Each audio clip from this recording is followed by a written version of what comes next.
All right, YouTube, once again, it's Kennard Vernon Stewart here for the podcast. Talking Auburn football. Go ahead and like the video. Smash the subscribe button. Got a big one here. Auburn versus Alabama. Alabama among the top 4 teams in the country. Taking on Auburn, who have kind of been in and out of the top 25 during the course of the year.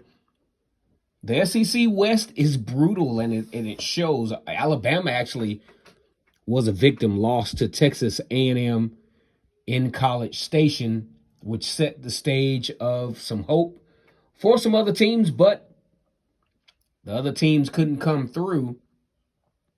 Now they're fighting for decent bowl games and good showings for their recruits for their rivalry week. As a matter of fact, from what I understand, Auburn may have 33 possible recruits that's going to be visiting the Plains this week for what should be a pretty entertaining Iron Bowl week. Like I said before, smash the subscribe button, comment, like the video.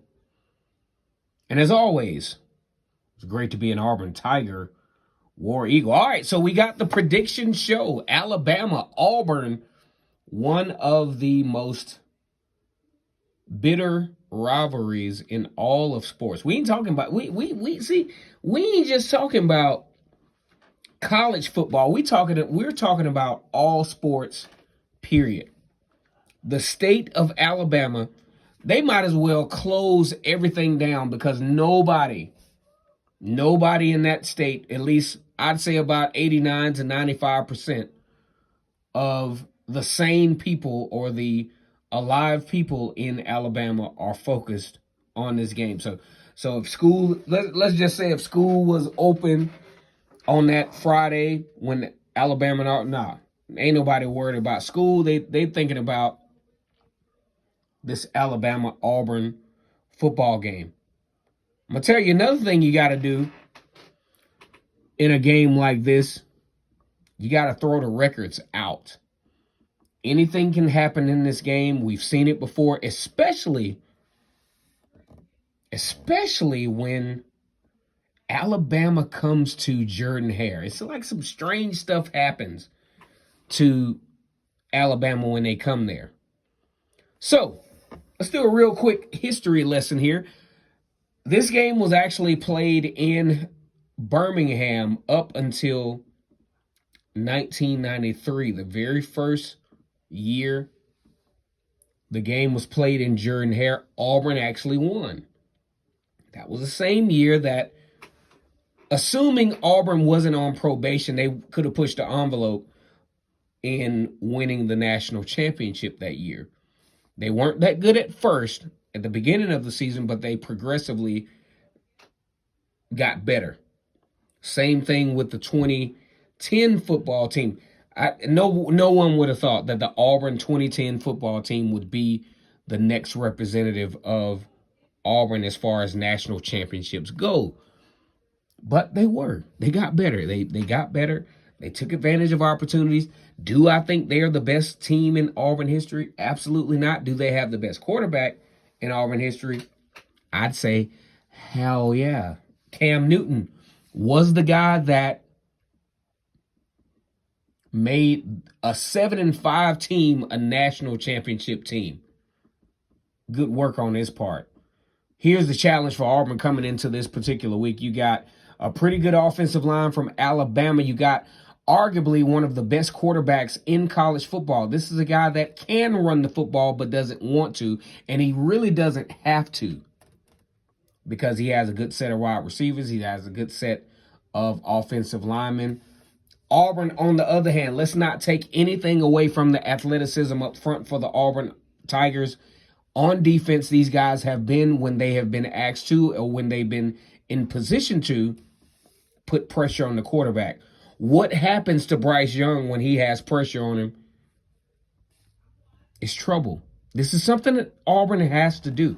This is something that Auburn has to push the envelope on, is generating pressure, creating uncomfortable positions for situations for Bryce Young, who is a very talented quarterback who doesn't really like chaos. That's what I get from him. You look at his face.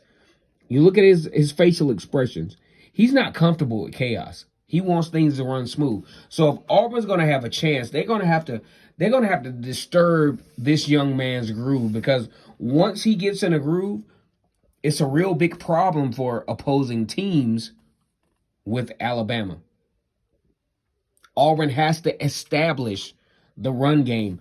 Tank Bigsby reestablished himself as one of the elite rushers in the SEC. He's pushing the deal to where he may be a 1,000-yard rusher in the regular season. He only has 60 yards left, and I think Alabama's a team that he can get it on. Hell, he might get it in one carry. You just never know. But Auburn has a serious challenge. Bo Nix is out. Not sure if Owen Popo will be back. It's going to be a serious challenge for these Auburn Tigers with what they have in front of them. TJ Finley is definitely going to have to be on the swivel as far as making good decisions. Mike Bobo has to commit to the running game to get Alabama off balance, to create some play action opportunities down the field. Let's see what happens. It's prediction time. Alabama, not the best Alabama that we have seen, but they're still pretty good. Auburn, brand new head coach, had some opportunities, had some good things happen. A 3-game skid going down the stretch coming into this Alabama game. How do I think this will turn out? I think it will be entertaining at first. I really do. I think it will be entertaining at first. Auburn actually has the squad to make this an entertaining football game. I'm really interested to know if Kobe Hudson will be back. However, Alabama has everything in front of them. SEC championship game, the prospect of making it a 2 straight national championship situation. I don't like Auburn's chances here. I am a War Eagle through and through. I am an Auburn alumnus and enthusiast, but I don't like it. I got Alabama 35-14 against my Auburn Tigers. Go ahead and like the video, comment, and subscribe to Vernon Speaks Sports Auburn. Also, if you want to hit your boy with a Cash App, $ Kennard Stewart. And as always, it's great to be an Auburn Tiger.